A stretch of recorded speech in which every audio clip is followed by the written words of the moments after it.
Hello students, आज के इस वीडियो में हम डायबिटीज के लिए किए जाने वाले आसन अर्ध मत्स्येंद्र आसन को देखेंगे। चलिए सबसे पहले ये देख लेते हैं कि मधुमेह यानी कि डायबिटीज क्या होता है। आजकल के इस भागदौड़ भरे युग में अनियमित जीवन शैली के चलते जो बीमारी सर्वाधिक लोगों को अपनी गिरफ्त में ले रही है वह है मधुमेह। मधुमेह एक बहुत ही खतरनाक बीमारी है। यदि इसे नियंत्रित ना किया जाए तो इससे गुर्दे फेल होना, आंखों की दृष्टि कमजोर होना, अंगच्छेदन होना व हृदय वाहिका संबंधी बीमारियों का होना आम बात है। मधुमेह एक ऐसी बीमारी है जो हमारे शरीर में कोशिकाओं के द्वारा प्रयोग में लाए जाने की अपेक्षा हमारे रक्त में शुगर को जमा कर देती है, अर्थात हमारे रक्त में शुगर के स्तर को बढ़ा देती हैं।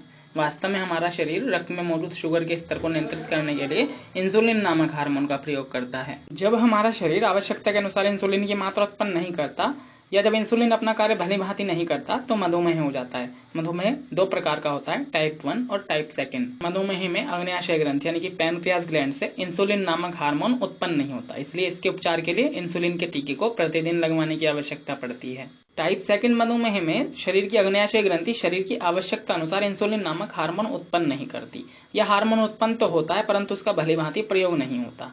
टाइप 2 मधुमेह के केस आमतौर पर पाए जाते हैं, जबकि टाइप 1 के केस काफी कम संख्या में पाए जाते हैं। मधुमेह के कारण व्यक्ति को थकान होना, पेशाब करने की आवश्यकता बार बार महसूस करना, हाथों व पैरों का सुन्न हो जाना, दृष्टि धुंधली हो जाना, शरीर के भार का अत्यधिक कम या अधिक हो जाना व घावों का न भरना आदि मधुमेह के सामान्य लक्षण हैं। और मोटे व्यक्ति प्रायः मधुमेह का शिकार हो जाते हैं। भुजंगासन, पश्चिमोत्तानासन, पवन मुक्तासन और अर्ध मत्स्येंद्रासन को नियमित रूप से करने से मधुमेह से बचाव तथा उपचार भी किया जा सकता है। चलिए अब देख लेते हैं अर्ध मत्स्येंद्रासन। अर्ध मत्स्येंद्रासन संस्कृत भाषा के शब्दों अर्थ, मत्स्य, इंद्र और आसन से मिलकर बना है, जहाँ पर अर्ध का मतलब है आधा, मत्स्य का अर्थ होता है मीन यानी कि मछली और इंद्र का अर्थ होता है राजा और आसन का अर्थ होता है मुद्रा यानी कि पॉज। योगी मत्स्येंद्र नाथ जी के नाम पर इस आसन का नाम मत्स्येंद्र आसन पड़ा। कहा जाता है कि मत्स्येंद्र आसन की रचना श्री गोरखनाथ के गुरु स्वामी मत्स्येंद्र नाथ जी ने की थी। वे इस आसन में ध्यान किया करते थे। मत्स्येंद्र आसन करना आसान नहीं है, अतः मत्स्येंद्र आसन की आधी क्रियाओं को लेकर सरल और सुगम रूप में अर्ध मत्स्येंद्र आसन प्रचलित हुआ। चलिए अब देख लेते हैं अर्ध मत्स्येंद्र आसन करने की विधि। सबसे पहले दोनों पैर सामने की ओर फैलाकर बैठ जाएं। अब बाएं पैर को मोड़कर बाईं एड़ी को दाहिने हिप या जांघ के नीचे आराम से रखें। अब दाएं पैर को घुटनों से मोड़ते हुए दाएं पैर का तलवा लाएं और बाएं पैर के ऊपर से निकालकर घुटने की बाईं ओर जमीन पर रखें, अर्थात दाएं पैर को उठाकर बाएं पैर के घुटने के पास इस प्रकार रखें कि पंजा घुटने से पीछे रहे और दायां घुटना ऊपर की ओर रहे। अब बाएं हाथ को दाएं घुटने की दाईं ओर ले जाएं और कमर को घुमाते हुए दाएं पैर के तलवे को पकड़ें, अर्थात खड़े हुए दाएं पैर पर बायां हाथ इस प्रकार रखें कि हाथ पैर के ऊपर रहे। बाएं हाथ से दाएं पैर का अंगूठा या तलवा पकड़ लें। इसके बाद दाएं हाथ को अपनी कमर पर रखें, अर्थात कमर के पीछे ले जाएं। सिर से कमर तक का हिस्सा दाईं ओर मोड़ें। अपनी क्षमता के अनुसार इसी स्थिति में बैठें, फिर वापस पुरानी स्थिति में आ जाएं और पैर बदल कर भी इस आसन को करें। इस आसन को 30 सेकंड से 2 मिनट तक करें। चलिए अब देखते हैं अर्ध मत्स्येंद्र आसन के लाभ। यह आसन लीवर, किडनी, पेट की समस्याओं को दूर करता है। जठराग्नि तीव्र होती है, पाचन क्रिया मजबूत हो जाती है, भोजन आसानी से पच जाता है, जिससे अपच और कब्ज जैसी समस्याएं नहीं होती और भूख भी समय से लगती है। इसके अलावा यह आसन रीढ़ की हड्डी को मजबूत और लचीला बनाता है। रीढ़ की हड्डी और पैरों सहित लगभग पूरा शरीर इस आसन में शामिल है, इसलिए स्वास्थ्य की दृष्टि से यह शरीर के विभिन्न अंगों के लिए फायदेमंद होता है। यह आसन पेट के रोग, जैसे कि अभी बताया था, भूख का समय से न लगना, कब्ज, अपच आदि को ठीक करता है। मासिक धर्म की समस्याएं यानी कि महावीर में होने वाली जो परेशानियां हैं, दर्द है, उसको खत्म करता है और मूत्राशय को मजबूत बनाकर मूत्र की समस्याओं में भी लाभ पहुंचाता है। इसके अलावा पीठ की मांसपेशियों में खिंचाव पैदा करता है और कंधे की अकड़न और विकार को दूर करता है।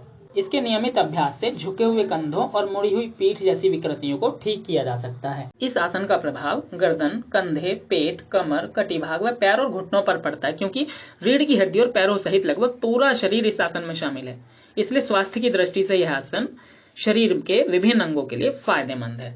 तो इन सभी भागों को ये राहत प्रदान करता है, शरीर लचीला बनाता है। विशेष रूप से कूल्हे और रीढ़ की हड्डी लचीली होती है।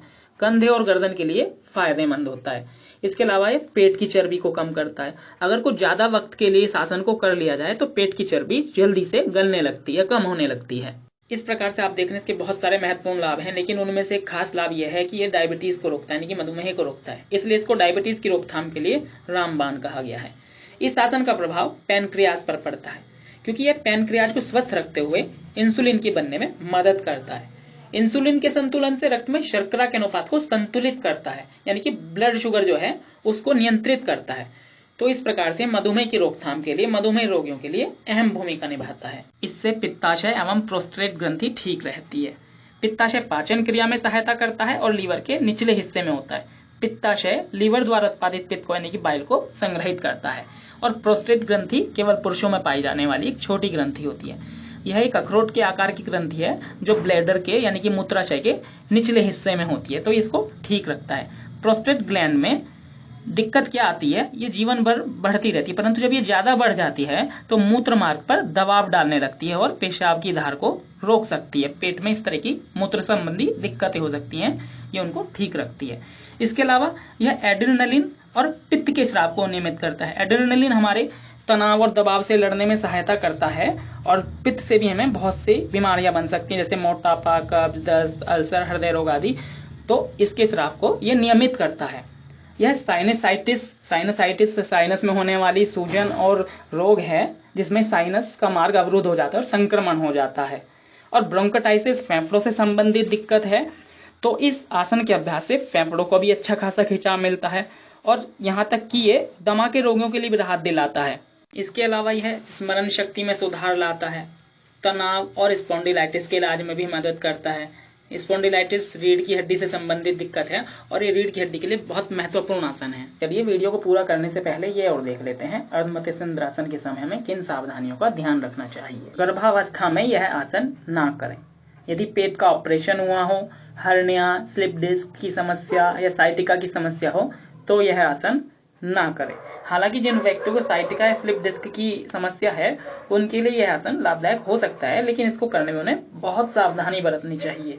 और जिन व्यक्तियों को पेप्टिक अल्सर, हर्निया या हाइपोथायराइडिज्म है उन्हें यह आसन केवल विशेषज्ञों की उचित देखरेख में ही करना चाहिए। यदि यह आसन करते हुए शरीर में कहीं दर्द या अकड़न महसूस हो तो आसन को तुरंत रोक दें और डॉक्टर से परामर्श लें। तो स्टूडेंट्स, इस वीडियो में इतना ही। वीडियो में दी गई जानकारी यदि आपको पसंद आई हो तो लाइक शेयर जरूर करें और चैनल को सब्सक्राइब करना ना भूलें। Thank you.